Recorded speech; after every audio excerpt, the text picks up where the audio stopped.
One way of reading this is that in Core i5-10600K will only get you 15 FPS on low settings in LEGO Batman Legacy of the Dark Knight, and I suspect that this is just a really terribly put together system requirement chart and probably not indicative of how that CPU will actually perform in this game, but that is literally what it says, because this system requirement chart wouldn't look that insane until you read the footnote on all of these, which is that all of these are with frame gen enabled. And this is the first time I have ever seen a game target 30 FPS with frame generation in its system requirement chart, which means the game is actually rendering 15 FPS, okay?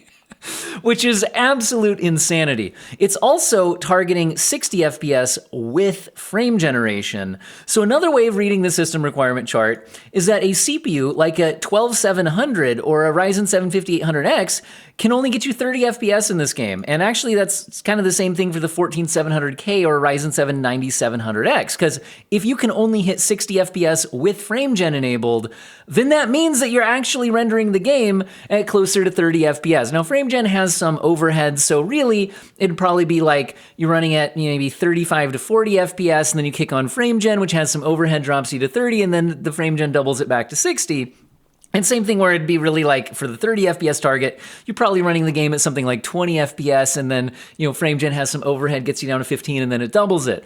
But honestly, this seems so absurd even for Unreal Engine 5, and I did look up screenshots of the game. The game looks nice. It's a Lego game, cool.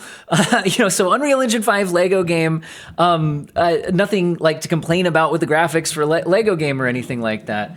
But still, just even for an Unreal Engine 5 game, this just seems completely absurd if you take it at face value. So I'm just going to say right off the bat that I think that they need to put together a different system requirement chart, because this one is just utter nonsense, just complete nonsense.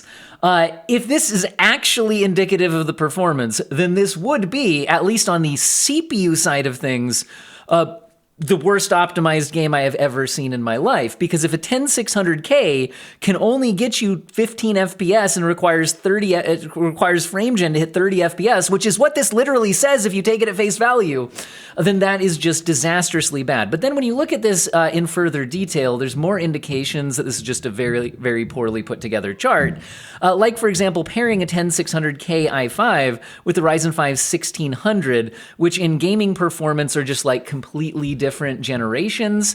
I believe the 10 series from Intel would be more in line with AMD's 5000 series, not their very first Ryzen 5 1600. So yeah, more indications that these don't make a whole heck of a lot of sense. And like I said, if it takes a 14700K to hit 30 FPS and then it needs frame gen to hit 60, again, just makes absolutely zero sense. Now, there's some other things that make zero sense here, like their choice of minimum GPUs, because, okay, on face value, a GTX 960, RX 6400, Intel Arc A580, they're all kind of lower-end GPUs from their respective manufacturers, and I think that's why they ended up as the minimum specs here. It's probably just the lowest-end GPU they tested from AMD, Intel, and NVIDIA. However, they're wildly different in the gaming performance that you would expect. Intel's Arc A580 is in just a completely different class than a GTX 960.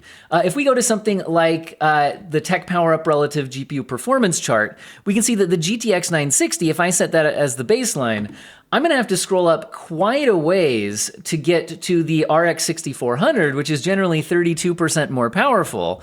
But ignoring that, let's keep scrolling up until we get to the Intel Arc A580. Notice not the B580, so it is the A580, the first gen of the Arc discrete GPUs from Intel. But I'm still scrolling up, guys, okay? The Arc A580 is 3 times the performance almost of a GTX 960. So that's another reason to maybe not just take these at face value, because that is a really, really strange pairing.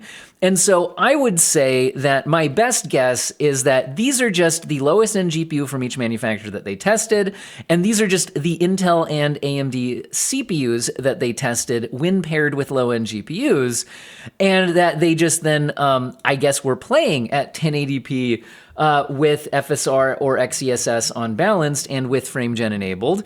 And maybe they weren't locking to 60 FPS with those settings, even at low upscaled 1080p. And since they couldn't claim that it was 60, they called it 30. I'm certainly hoping that at least with FrameGen enabled, at least an ARC A580 would be over, or at least close to 60 FPS. 'Cause, like I said, I think that there's just something is wrong in how they put this together. Now, at least if you go up to the recommended GPUs, these GPUs are at least in roughly the same performance tier. So they've got an RTX 2070 Super, RX 6650 XT, or Intel Arc B580 paired together. Now, these kind of make sense to pair together. Then we can talk about the kind of performance that they're saying that you get. So a 2070 Super, let's set that as the baseline. So the 2070 Super, if we compare it with like a 6650 XT, they're generally, within 5% of each other on average. Certain games will be different. Intel Arc B580, generally a bit more powerful, about 11%. But that's like a reasonable performance ballpark to put in a similar tier list on a system requirements chart. Remember, system requirements chart is not like a benchmark where you're like claiming a real specific performance. This is more of a general 60-ish FPS, and there could be some variance. But again, they're claiming that's for medium 1440p, not just with DLSS, FSR, or XeSS quality upscaling, although it is with that, but also with FrameGen. So again, I think that class of GPU at medium settings in an Unreal Engine 5 game, I would expect to be using DLSS quality or balance to play at around 60 FPS, and I would say that that's fairly expected for a UE5 game. But when they throw FrameGen on top of that, that's where you're suddenly getting into, so do they really mean these are getting like 35 to 40 FPS until you kick on FrameGen, even with upscaling, even at at medium settings, even though it's a 1440p output?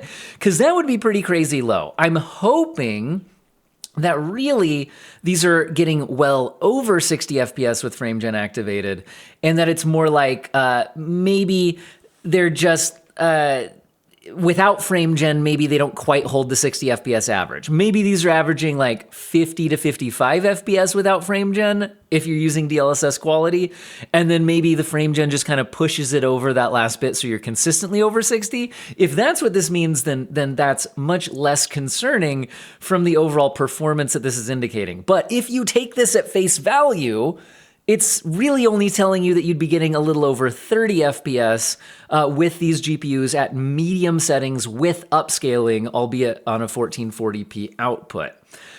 Wow.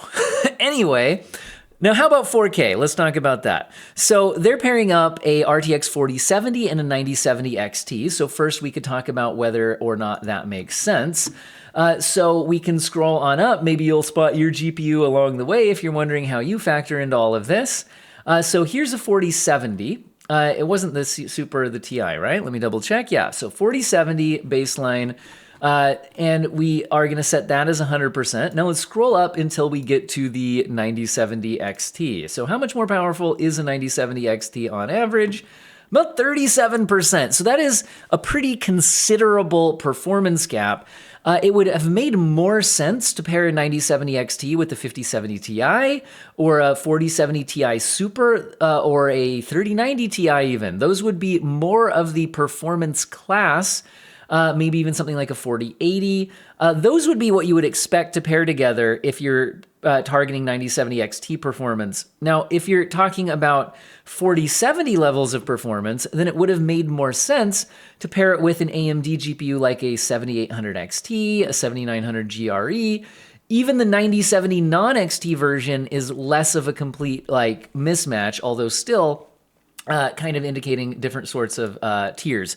Now, if this game is using maybe hardware-based ray tracing, Lumen or something like that, maybe that's where all of this would explain that bit of a gap. But the rest of this chart is such a mess that I don't want to read too much into it. Now, also note that they're saying that GPUs of that caliber are only getting you 60 FPS with FrameGen enabled, albeit at a 1440p output, but using DLSS or FSR or XeSS quality, which is a 1440p internal rendering resolution before being upscaled to 4K. Now that does mean that native 1440p would run faster because the upscale to 4K does cost something in frame time. So that does mean that while it's internal resolution at 1440p, it's not the same thing as saying that's what native 1440p would run at.